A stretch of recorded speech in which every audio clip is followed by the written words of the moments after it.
அந்த சின்னஞ்சிறிய குருவிக்கு அன்னைக்கு ஒரு அழகிய கனவு வந்துச்சு.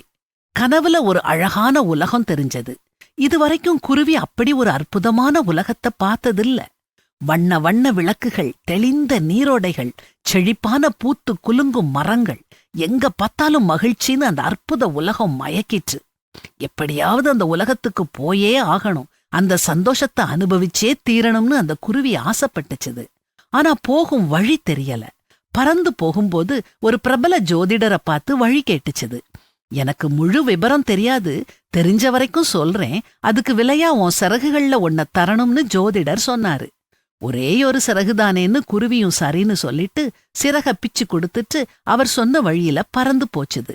குறிப்பிட்ட இடத்துக்கு மேல அது வழி தெரியாம திகைக்க அங்க வந்த பாம்பு கிட்ட வழி கேட்டுச்சு. பாம்பும் எனக்கு தெரிஞ்ச வரைக்கும் சொல்றேன், பதிலுக்கு நீ உன் அழகான சிறகில் ஒன்னத்தான்னு கேட்டுச்சுது.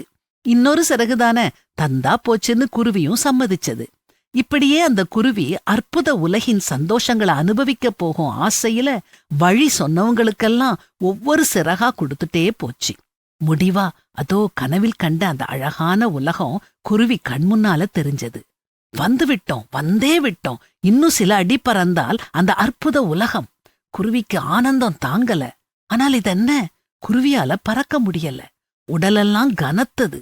பறப்பதற்கான சிறகுகளை ஏதோ ஒரு தேடல்ல வழி நெடுகிலும் பித்து கொடுத்து எதை இழந்துகிட்டு இருக்கோம்னு அறியாமலே ஒவ்வொன்னா சிறுக சிறுக இழந்து இப்போ பறக்க முடியாம முடமாகி போய்விட்டோங்கிற உண்மை குருவிக்கு புரிஞ்சது.